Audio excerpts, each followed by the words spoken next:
జాగ్రత్తగా ఉందాం, సరే ఎందుకులే నువ్వు వెనక చేసి వెనక ముందు తటపడేస్తాం. అన్నయ్య ఏంటంటే ఆయన పెద్ద కొడుకుగా కొంత ఆలోచన ఉంటుంది, బాధ్యత ఉంటుంది. ఆయన వెనక కొంత అటు ఇటుగా ఉన్న ధైర్యం ఎక్కువ అన్నయ్య కూడా. లేకపోతే ఇంత దూరం మీరు రాలేదు. ఇది అన్నోన్ ఇండస్ట్రీ, సముద్రం మనకు తెలియదు. సో ఆ ధైర్యంతో వచ్చాడు. కానీ చాలా జాగ్రత్తగా, చాలా సమయస్ఫూర్తిగా ఉంటూ, అవసరం వచ్చినప్పుడు ధైర్యం చూపించి, అవసరం వచ్చినప్పుడు సమయస్ఫూర్తి చూపించి మమ్మల్ని అందరినీ రేంజ్ తీసుకొచ్చాడు. మా నాన్న as it is print Pawan Kalyan. ఓహో, ఈజ్ ఫియర్లెస్ ఫెలో. వాడికి భయం లేదు, అవును, భయం లేదు. మా నాన్నే చూసి పెరిగిన కాబట్టి మా తమ్ముడిని చూస్తుంటే మా కళ్యాణ్ బాబు కూడా తెలియదు మా నాన్న క్యారెక్టర్ ఎట్లా ఉంటుంది. చిన్నపిల్లడు వాడు. నాకేంటంటే మా నాన్న ఇట్లే ఉండేవాడు కదా, నాన్న ఇదే కదా బిహేవ్ చేసేవాడు, నాన్న ఇట్లే ఉండేవాడు.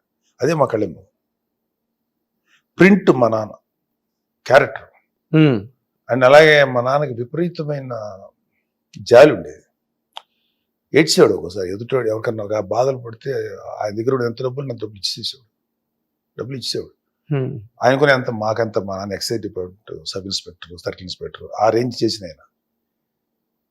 ఒక 500 1000 ఉంటే గొప్ప, అది లేకపోతే ఏదన్నా ఉంటే అమ్మించేసి అలా ఇచ్చేవాడు ఆయన.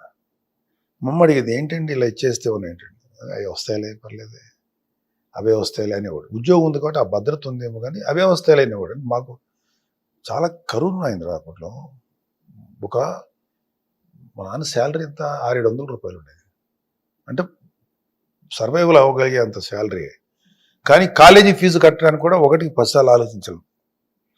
కరెక్ట్గా 500 రూపాయలు ఫీజు అంటే 500 రూపాయలు మా నాన్న శాలరీ. లెస్ దాన్ 520 అయితే మాకు హాఫ్ ఫీజు కన్సెషన్ ఉండేది. అది దాటేది 550 రూపాయలు దొబ్బేది. అది కూడా వచ్చేది, సచ్చినట్టు కట్టాల్సి వచ్చేది. మా నాన్న ఏ రోజు చదువు విషయంలో కానీ ఫుడ్ విషయంలో ఏదో మాకు లోటు చేయాలి. మనం చదవమంటే చదివించేవాడు. ఏంట్రా డబ్బులు లేవు ఏం చదువు అని ఎప్పుడైనా ఇంత అంటే నా బిగ్గెస్ట్ రిగ్రెట్ ఇప్పుడు చెప్తా. ఆయన బయట ఎన్నో ఛాలెంజెస్ ఎదుర్కొనేవాడు. అందులో ఈ డిపార్ట్మెంట్ డైరెక్ట్ డిపార్ట్మెంట్ కదా, ఇక్కడ మాఫియా ఎక్కువ ఉంటుంది.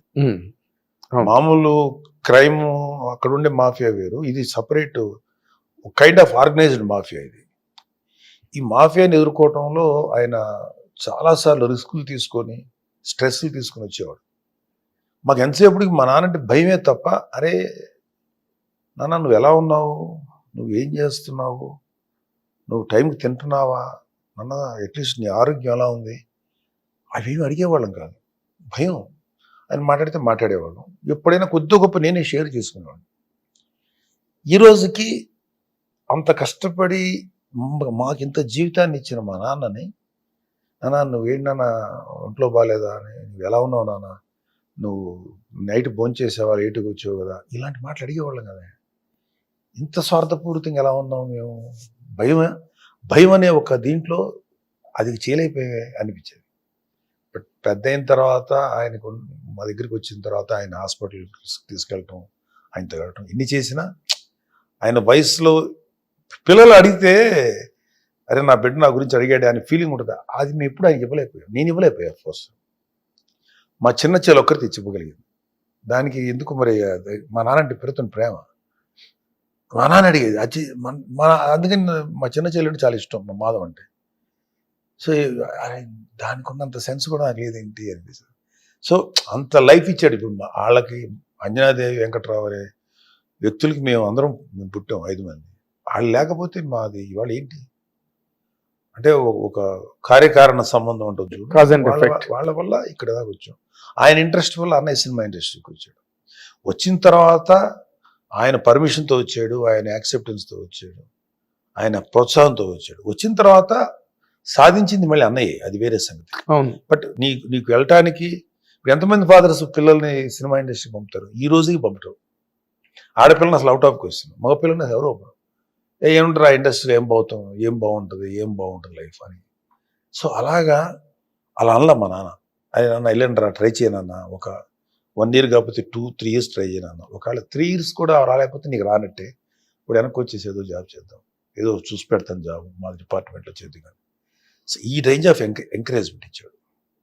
అండ్ అంత మా అన్నయ్య ఎంత డబ్బు సంపాదించి ఎంత చూస్తున్నా ఆయన చనిపోయేదాకా మా అన్నయ్య మీద ఎప్పుడు ఆధారపడాల.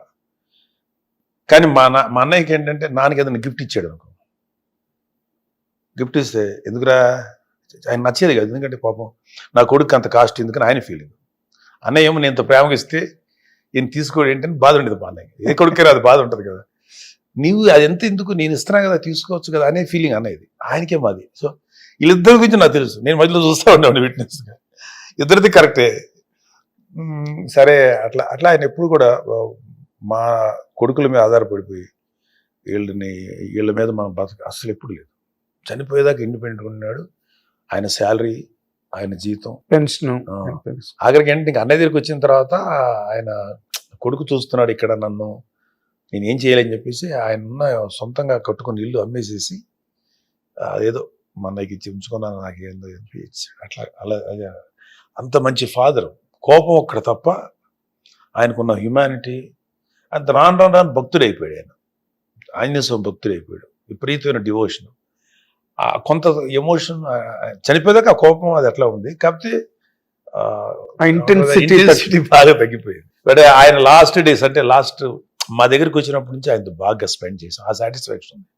కానీ ఆయన క్రైసిస్లో అంటే అంత వయసులో ఉండి కష్టపడి పనిచేస్తున్నప్పుడు ఎప్పుడు కూడా నాన్న నువ్వు తిన్నావా, నాన్న భోంచేసావా, నీకు ఎలా ఉంది, ఏం దెబ్బలు తగిలినాయా, ఇంకోటి అయింది అడగలేకపోయేంటి అంటే ఇది every son or every daughter they fail because భయమో లేకపోతే ఎందుకు లేను నేను ఎందుకు నేను చెప్పాలని అంటే చెప్పాల్సి నేను చెప్తే ఇంకోటి వినాలి లేకపోతే ఏదో మన వరకు చెప్పేంత అది ఎప్పుడో లేదేమో.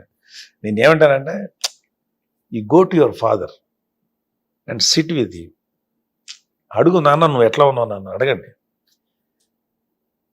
దగ్గరికి వెళ్ళండి, hug your father, kiss him, ఆయన ఎట్లా ఉన్నారో అడగండి, తిన్నావా అడగండి, అది చాలా సంతోషపడిపోతారు ఆ ఫాదర్. ఎందుకంటే is the least preferred person in the family. బాబు వచ్చాడు